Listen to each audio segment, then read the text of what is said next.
तो फिर माँ ने कहा, बेटी दारू कब पीते हैं? बोले दारू रोज नहीं पीते हैं, कभी कभी पीते हैं। बोले कभी कभी पीते हैं तो कब पीते हैं फिर बताओ तो बेटी ने कहा, अब मत पूछो आगे, किसी के गहरे इतिहास में जाने की कोशिश मत करो।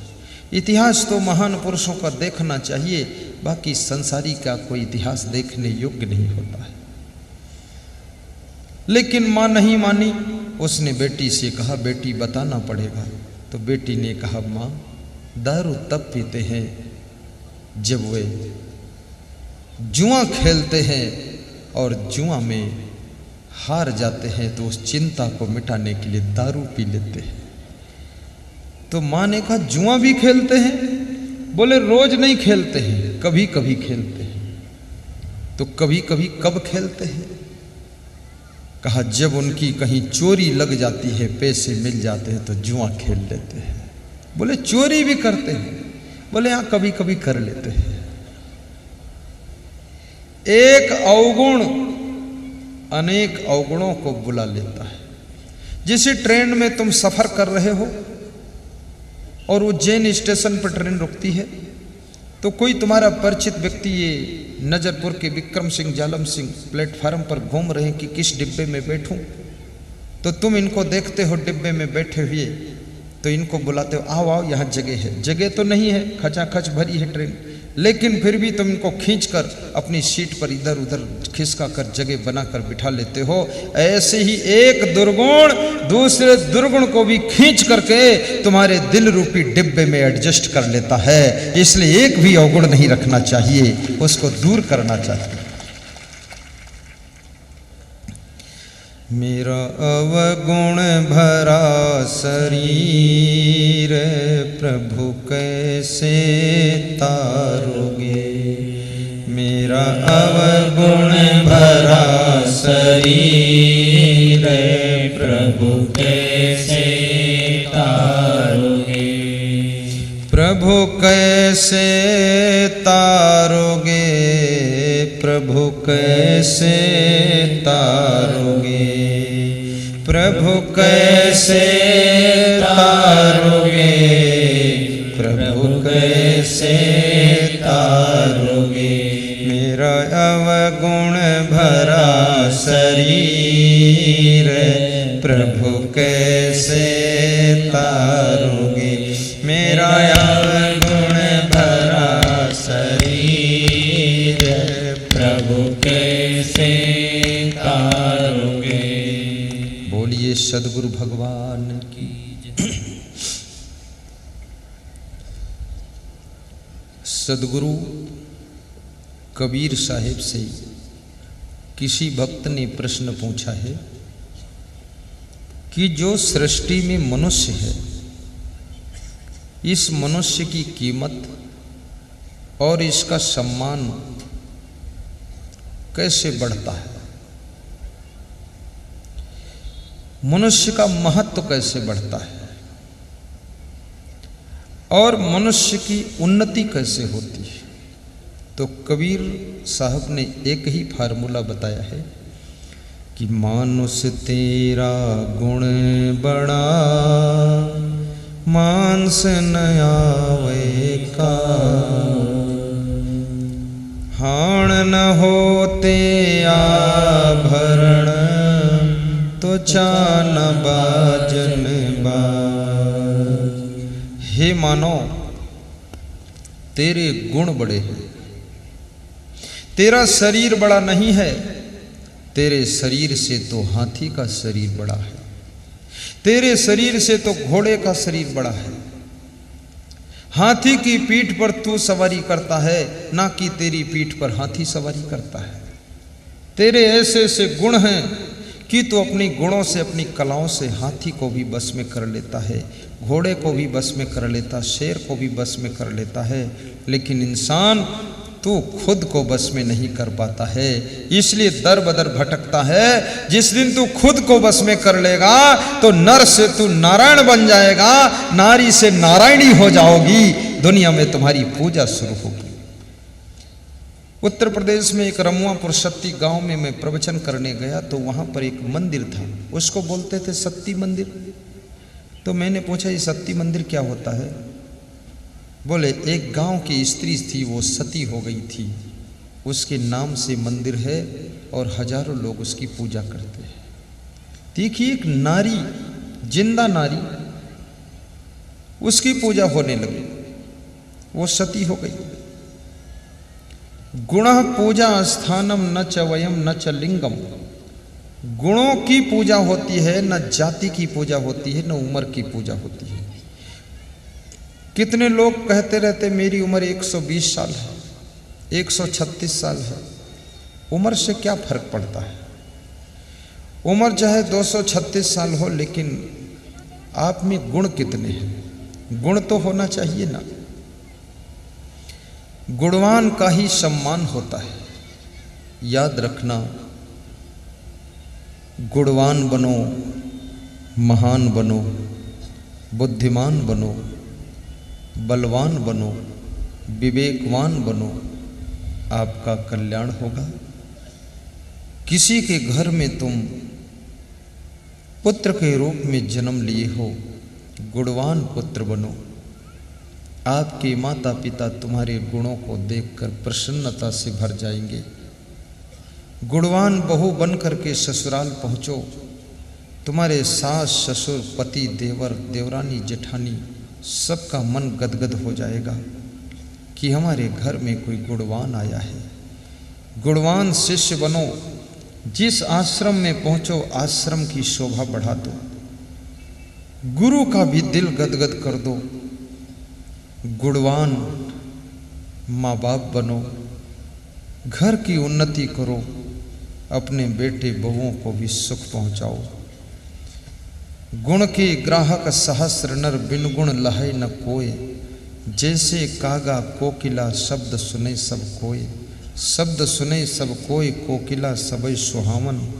दोऊ को एक रंग, काग सब भय अपावन। कोयल और कौवा का रंग एक जैसा होता है, लेकिन कौवा जब बोलता है लोग पत्थर उठाकर मारते हैं, और कोयल जब बोलती है तो उसके पीछे लोग दोहराते हैं। अंतर क्या है? कोयल की आवाज़ मीठी है और कौवा की आवाज़ कड़वी है। कड़वी बोली तुम कौवा की नहीं सुनना चाहते हो तो तुम कड़वी बोली अपनी पत्नी की कैसे सुनोगे? इसलिए मैं कहूँगा हर नारी को कोयल बनकर बोलना चाहिए और हर पुरुष को भी कोयल जैसे गीत गाना चाहिए। कौवा बनकर के मत बोलिए। कितने घरों की छत की दीवारों पर कौवा बैठने में शर्माता है, क्योंकि कौवा भी समझ गया है इस घर में पहले से ही बड़े बड़े कौवा बैठे हैं, यहाँ बैठकर क्या करोगे, यहाँ से उड़ो, आगे जाओ। सुबह से लेकर शाम तक घरों में कांव कांव मचा रहता है, लोग चिल्लाते रहते हैं। जितना हो सके धीरे बोलिए, कम बोलिए, इशारे से काम कीजिए, चुपचाप रहने की कोशिश कीजिए। जिस घर के लोग धीरे बोलते हैं और जिस घर के लोग एक दूसरे से मुस्कुरा कर बोलते हैं और जिस घर की नारियां हंसती रहती हैं और जिस घर के पुरुष गुस्सा नहीं करते हैं, जिस घर की माताएं बहनें जिद और हठ नहीं करती हैं और जिस घर के बच्चे मन लगाकर स्कूल जाते हैं, शिक्षा प्राप्त करते हैं और जिस घर में सत्संग की वाणी सुबह शाम टीवी चैनल के माध्यम से गूंजती रहती है, जिस घर में कोई नशा व्यसन नहीं करता है, जिस घर में कभी चाय देर हो जाए तो चाय के लिए किसी का दिमाग गर्म नहीं होता है, जिस घर में गुरु की याद होती है, जिस घर में महान संत गुरु की तस्वीर लगी रहती है, उनका दर्शन हर कमरे में हर दीवार पर करते हैं और जिस घर के लोग गुरु का ध्यान करते हैं उस घर में कभी दरिद्र नहीं आता है, वहां पर लक्ष्मी का डेरा पड़ा रहता है। और जिस घर के लोग आपस में लड़ते रहते हैं कितने लोग गेहूं तो नहीं पीसते हैं लेकिन दांत पीसते रहते हैं। अब गेहूं पीसने को तो बचा नहीं, तो कितने लोग गुस्सा में दांत पीसते रहते हैं। बहुत गुस्सा आती है। एक बात विचार करो, इस संसार में नाराज होकर भी तुमको मिला क्या है? सिर्फ यही मिला है कि ज़्यादा क्रोध आता है तो आपको शुगर हो जाएगी, और ज़्यादा क्रोध आएगा तो लकवा अटैक हो जाएगा, और ज़्यादा क्रोध आएगा तो बीपी आपका हाई हो जाएगा, और ज़्यादा गुस्सा करोगे तो आपके घर की एकता खत्म हो जाएगी, और ज़्यादा नाराज होगे तो संगठन टूट जाएगा। और जिसका संगठन टूट गया, एक धागे को एक छोटा सा बच्चा भी तोड़ देता है, लेकिन 100 धागे जुड़ करके जब रस्सा बन जाता है तो उसमें हाथी भी बांध दो वो भी नहीं तोड़ पाता है। संगठन हाथी को भी कंट्रोल कर सकता है, और अकेला मनुष्य एक बच्चे के द्वारा भी गिराया जा सकता है। इसलिए संगठन बनाइए, घरों में एकता रखिए, गम खा लीजिए, क्योंकि इस संसार में जहां तुम्हारा जन्म हुआ है यहां परमानेंट तुम नहीं रहोगे। ये टेम्परेरी निवास है। कोई 10 साल के लिए, कोई 20 साल के लिए, कोई 50 साल के लिए, कोई 80 साल के लिए यहां से ट्रांसफर होगा आपका, और न जाने किस गांव में जन्म हो। अभी तुम्हारा गांव नजरपुर है, अब गांव ढाबला हो जाएगा। अभी चिखली में जन्म हुआ है, यहाँ तुम प्रोग्राम करा रहे हो। शरीर छोड़ोगे तो अगली बार तुम्हारा जन्म घटिया तहसील में होगा, वहाँ तुम प्रोग्राम कराओगे। ट्रांसफर होता है। ये घर परमानेंट तुम्हारा नहीं है, ये परिवार भी परमानेंट तुम्हारा नहीं है। ये बच्चे, ये पति, ये पत्नी, ये माँ बाप, ये सास ससुर, देवनानी जेठानी, ये लफड़ा सब, ये सब छूटने वाला है। मृत्यु का एक झटका, ये शरीर भी यही रह जाने वाला है। तो इतना लफड़ा क्यों पालते हो? कितने लोगों को तो इतनी चिंता है कि रात में सोते ही नहीं, रात भर सोचते रहते हैं। अभी कल मैं खाते गांव में था तो एक सज्जन कह रहे थे कि मेरी टेंशन दूर करो, कुछ बताओ। तो मैंने कहा टेंशन से फ़ायदा कुछ हुआ? बोले आंखें सब फूल गई हैं, मोटी मोटी हो गई, नींद आती ही नहीं। तो हमने कहा और? तो बोले और बीपी हाई हो गया है। और क्या हुआ? तो बोले शुगर भी हो गई है। और क्या हुआ?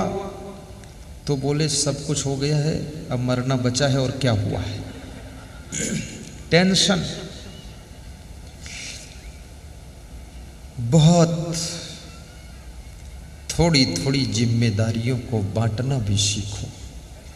सारी जिम्मेदारियां यदि तुम्हारा माइंड लोड नहीं ले रहा है तो अपने कंधों को थोड़ा हल्का कीजिए। और आपके घर का कोई सदस्य जिम्मेदारी के बिना रहना नहीं चाहिए।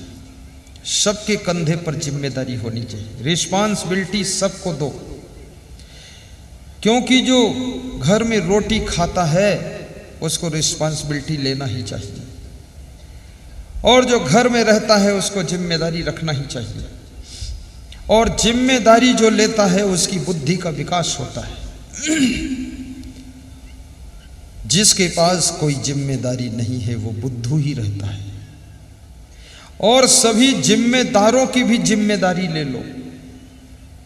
देखिए, आपने कोई खेती की जिम्मेदारी ली, दुकान की जिम्मेदारी ली, गाड़ियों की जिम्मेदारी ली, भोजन की जिम्मेदारी ली, किचन की जिम्मेदारी ली, ये मेहमानों की जिम्मेदारी ली, ये तो जिम्मेदारी है। लेकिन इन जिम्मेदारी लेने वालों की जिम्मेदारी ले लो, उसको भी लोड लेना पड़ेगा।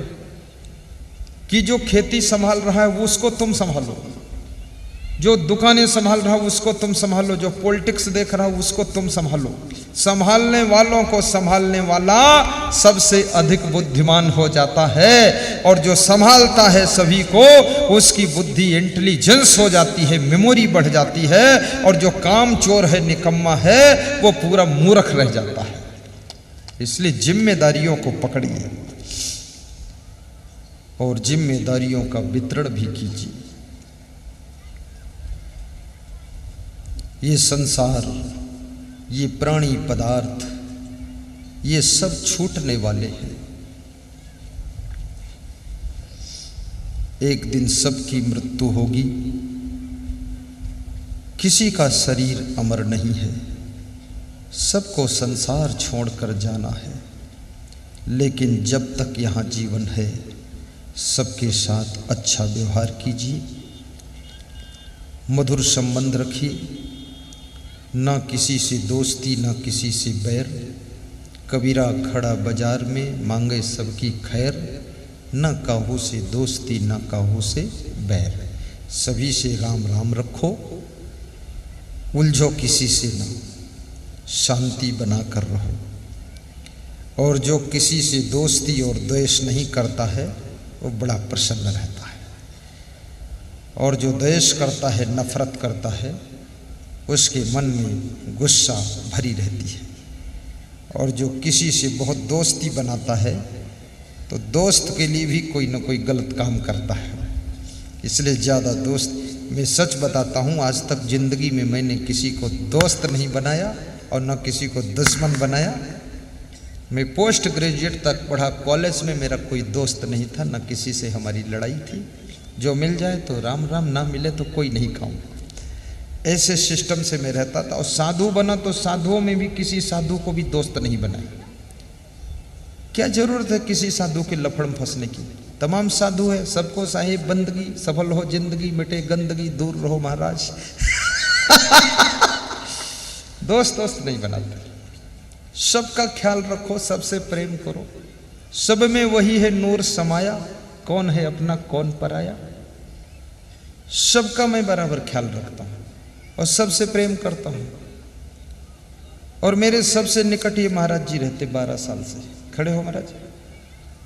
ये सबसे निकट रहते हैं, खाली सोने के लिए अलग जाते हैं, बाकी साथ में ड्यूटी रहती है 7 घंटे। सोना नहाना अलग, बाकी साथ में। और इनसे हमारी दोस्ती बिल्कुल नहीं है। दोस्ती नहीं करना है। दोस्ती जिससे हो जाती है उसके सुधार की बात तुम कह नहीं सकते हो, और जिससे द्वेष हो जाता है उसके अच्छे गुणों के लिए भी उसको धन्यवाद दे नहीं सकते हो। याद रखना, दोस्ती और द्वेष में फंसने वाला व्यक्ति कभी न्याय नीति पर नहीं चलता है, वो करीब करीब अनीति पर ही कदम उठा देता है। सब में वही है नूर समाया। गाइए, भजन बोलिए।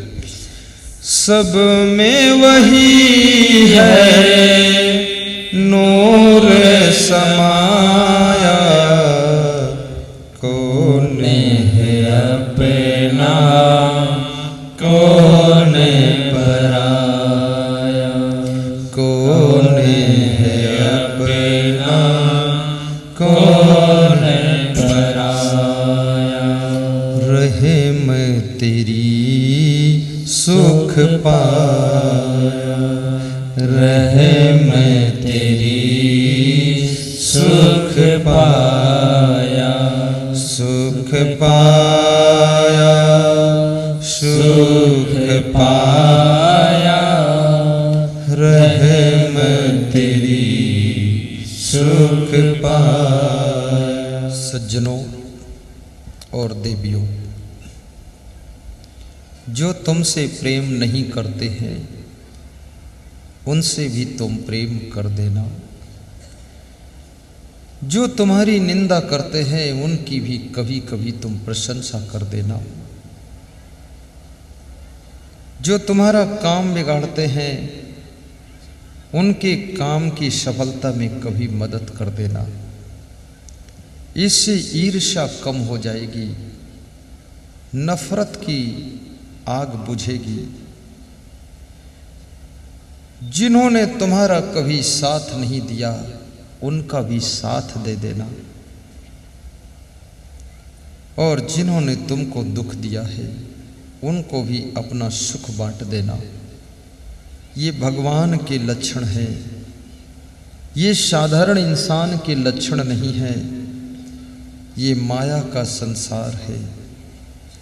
यहाँ आकर के इस माया नगरी में भूल न जाना।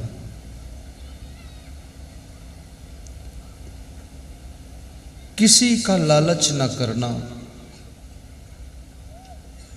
क्योंकि तुम संसार से कुछ लेकर नहीं जा पाओगे, सब यहीं छूट जाएगा। अमेरिका में एक साधु भ्रमण कर रहा था, तो किसी सेठ के द्वार पर गया। बहुत धनवान सेठ था। उससे उसने कहा कि मुझे 1 महीना के लिए एक कमरा चाहिए। उस सेठ के पास में 10 मकान थे और 7-7 मंजिल ऊंचे थे, हजारों कमरे थे। तो सेठ ने साधु को 21 नंबर कमरे की चाबी दिया और कहा, जाओ महाराज रहो, पूजा पाठ करो, भजन करो, चिंता किस बात की, ये सब आप ही का तो है। संत खुश हो गया, समझ गया कि आदमी बड़ा भक्त है। संत बड़ा निश्चिंत होकर के 1 महीने पूजा पाठ करता रहा। और 1 महीने जब बीत गया तो संत ने अपना सामान बांध लिया और संत सोचा कि अब मैं जाऊं। तो सेठ जी से जाकर कहा कि सेठ जी ये चाबी लीजिए और मैं अब जा रहा हूँ। 1 महीना पूरा हो गया, अब मेरे भक्त मुझको चिखली के भोले राम बुला रहे, हम जा रहे हैं। जिस भक्त के यहाँ जाना था, कैलिफोर्निया के जगदीश पटेल बुला रहे, हम जा रहे हैं। वाशिंगटन के हेमंत वैद्य बुला रहे, हम जा रहे। तो सेठ ने कहा, महाराज खुशी से जाओ, फिर आना, लेकिन 1 महीने का किराया तो चुका दो। तो महात्मा के होश उड़ गए कि ये सब कह रहा था, ये सब महाराज आपका ही है और 1 महीने किराया मांग रहा। तो महात्मा ने पूछा, कितना किराया हुआ? बोले 10,000, ओनली 10,000। 1 महीने का 1 कमरे का किराया अमेरिका में 10,000, सस्ता है। अभी दुबई में गया था तो एक छोटे से मकान का किराया 1 महीने का 1.5 लाख था। तो मैंने कहा ये तो बहुत ज्यादा है। अरे बोले ये सबसे सस्ता मकान है, बहुत महंगा है। ये तो भारत देश है जहाँ बड़ा आनंद है, यहाँ प्याज भी फ्री मिल जाता है, लहसुन फ्री, शक्कर फ्री, आदमी फ्री, सत्संग फ्री,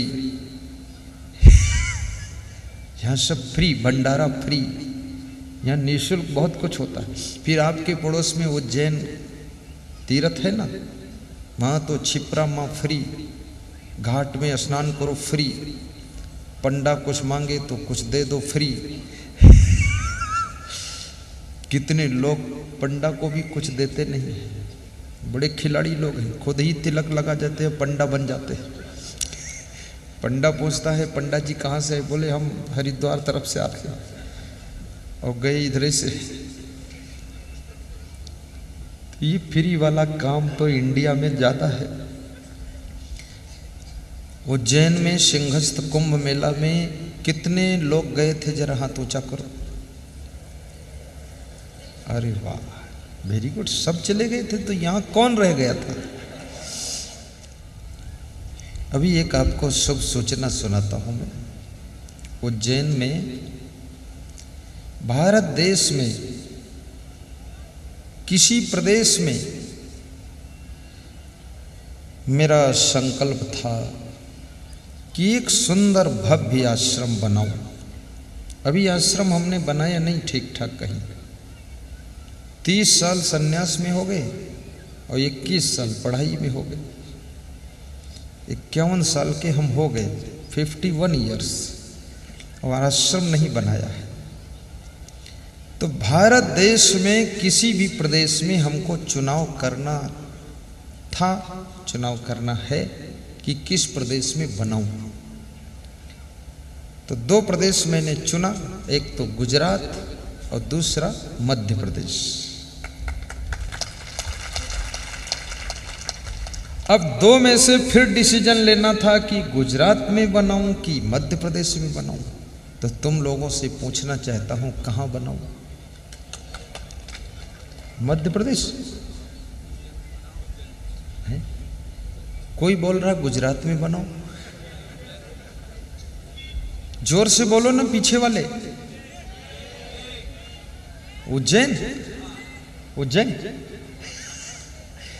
वो आर्मी की बेटी कबड्डी टॉपर, वो भी उज्जैन पसंद कर रही, क्योंकि पड़ोस रहोगे तो कभी दर्शन भी होगा। और गुजरात गुजरात से अपन क्या लेना देना। कोई भी राज्य हो। बोलो सदगुरु भगवान की जय। तो मध्य प्रदेश में भोपाल में बनाऊं कि उज्जैन में? उज्जैन में। महिलाओं की क्या इच्छा है, उज्जैन की भोपाल? तो ताली बजाकर बताओ। ठीक।